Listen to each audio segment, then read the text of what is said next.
First of all, thanks everybody for joining. Yeah, I just put some thoughts down, but obviously it certainly wasn't an easy decision. I don't think there's ever a perfect time to make a decision to let someone go. And, I have the utmost respect for Casey and the contribution she's given to the club. And, I think you read in our statement, we thank her profusely for the foundation that she's laid here at San Diego. I think results and statistics certainly give us information. And currently we're 17 points off of first place. And we are actually over halfway through the season. So we're an ambitious club. We want to compete both domestically and internationally. And right now, to qualify for the Champions League, there's 3 criteria: win the league, finish second in the league, or win the championship. Where we sit at the moment, we are limiting our opportunities. And it's never all about numbers. It's also, I think, how it looks, how it feels, and for sure how it performs. And in sport, we don't live in the past. It's how we perform in the moment. And in this moment, we felt, and again, it was very hard. We needed an inflection point. So we made a very hard decision to change our head coach and begin a search for a new one. So more than happy to take questions from you guys. Yeah, fire away, I guess. You run that. Thanks, Jill. Yes. Abraham, we will kick it off with you. Go ahead. Hey, Jill, thank you for the time. Could you take us through how a decision like this is communicated to the players and what your message was to them after making this kind of decision? Yeah, very good question. I mean, obviously my first call was to Casey.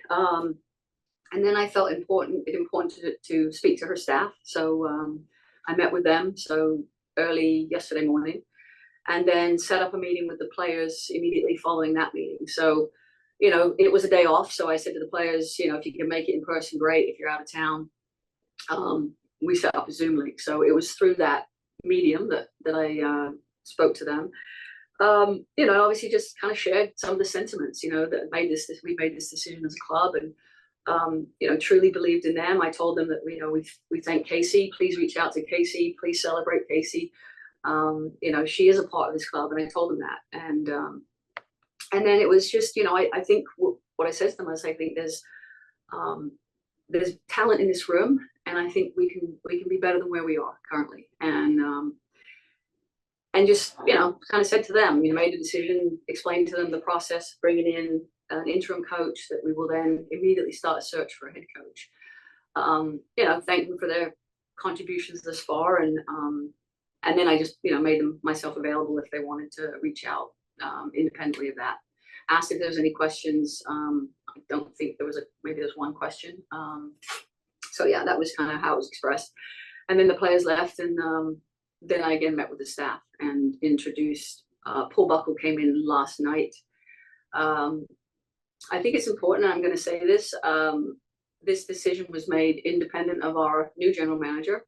So Cami was not present. Cami was not in the conversations, and I said, Cami's coming in this week. So she will also be a resource for the players and also be instrumental in putting together how we want this next, the search and the criteria for that to begin. Thank you. We'll go with Dan Laletta. Go ahead.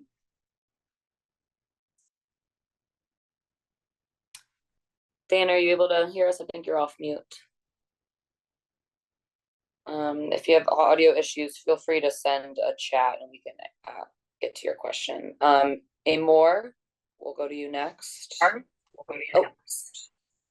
Oh, sorry, Dan, you're good to go now. Yeah, go ahead, Dan. Can you hear me now? Okay, great. Sorry about that.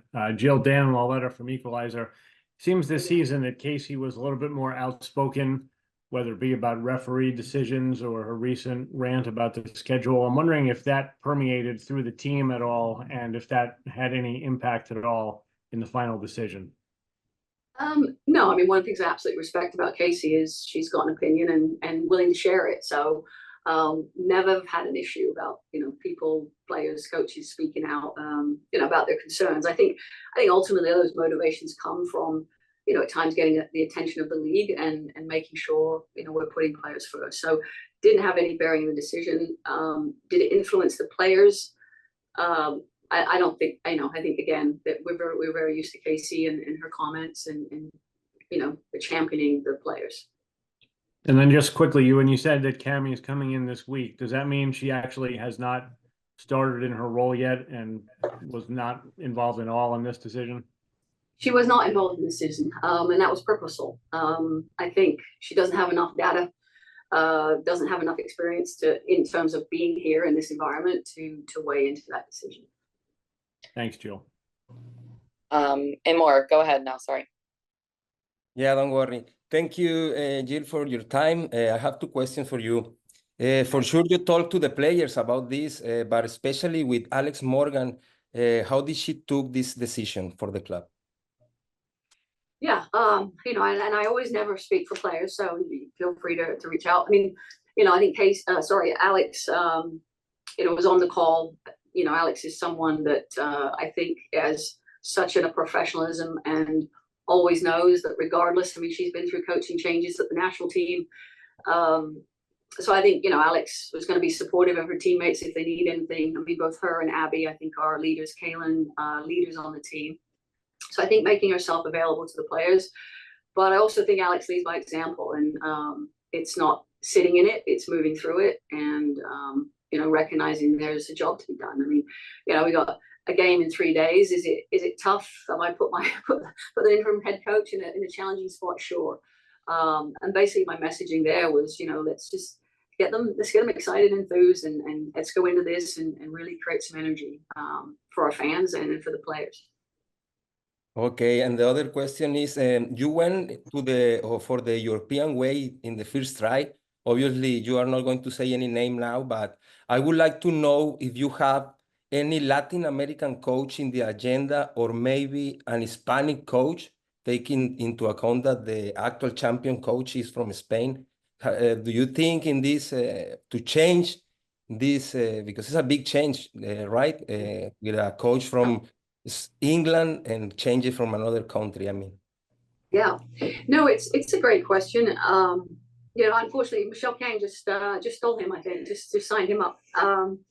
But we will be broad in our search. I think that this is a league that certainly, I think, I think we're a very international league now with players, and so I think it's understanding the global game and what works and what fits and how you want it to look. I mean, I think the thing that I think fans enjoy the most is a team that's just working their ass off and getting after it and playing in a way that's exciting and entertaining, and built on attacking. And I think so that will be part of this criteria for the coach. And so I would say we're open to everything. I mean, my inbox is already full. So, but again, and I said this to the players, it's because obviously shortly we're entering the summer window and players will be away. I want to speak to, I'll probably put a group together, speak to some of the players about, what's important in a profile of a coach for them. I think, we didn't have that before, but, and again, I think we got a fantastic coach in Casey, but having them have an ability to have a voice is important, and be very thorough in this process, because I think we're a very big club, and I think we'll have a lot of interest. All right. Thank you. Julian Delgado, we'll go to you next. Fox 5. Hey. Jill, good to see you. Just curious if you could speak to what Casey established, and bringing her on board, and the tenure and standard that she set despite everything that's happened. Yes, I mean, again, starting with what I said in the beginning, utmost respect for Casey. I hope, her and I will continue to have a relationship, because I think, she brings a lot. Although it's women's football, there aren't many women's leaders in it, and I think Casey is one of those, and certainly we need to celebrate that. But yeah, I think when she came in, part of why Casey was intriguing is she'd sort of done that at Man United, taken almost a startup. It's very different, when you build a startup. It's how you acquire talent, how you start to grow, and I think we were building into that. And the instant success, I think was a tremendous in terms of getting our profile out there as a club, and attracting attention from not just domestic players but international players. But she's again laid an amazing foundation here. And then Thank I hand you. the keys over to Paul Buckle. I'm curious, just his coaching style, and if he does have a chance to take over the reins for the rest of the year and become the full-time coach, or what that search looks like. Yeah, I mean, no, I've not had that discussion with Paul. I did my pro license with Paul, built a relationship with him then. But I think it was a couple of years ago, we made a coaching change mid-season, and I asked Paul, could he come in and help?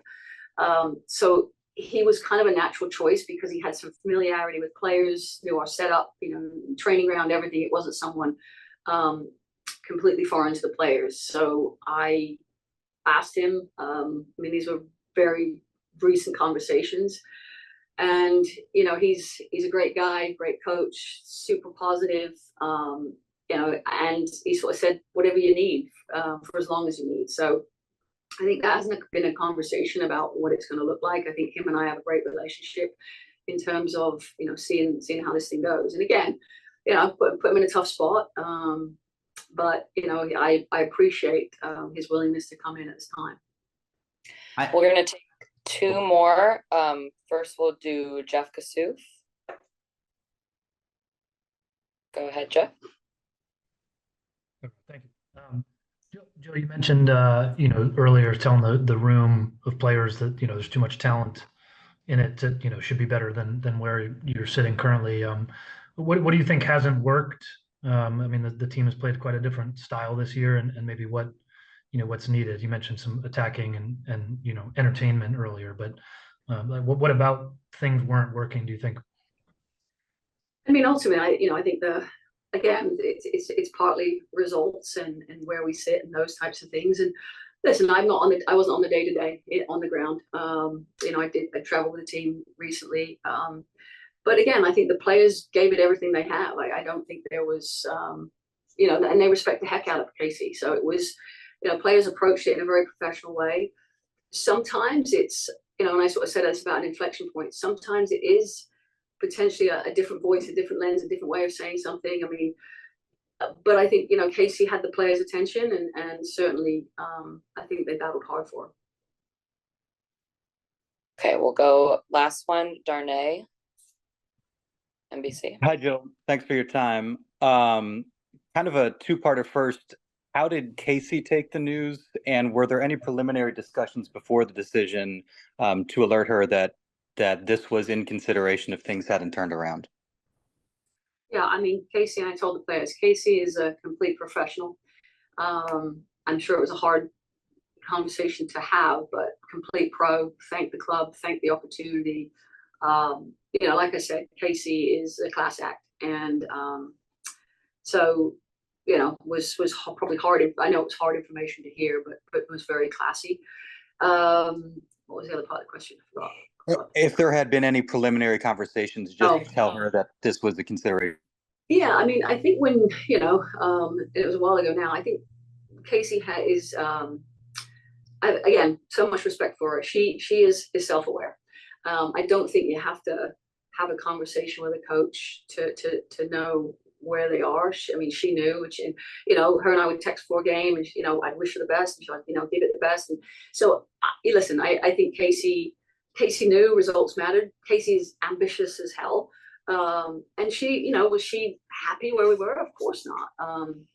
But I think that's, I think a coach also understands that sometimes this is the nature of the beast of coaching.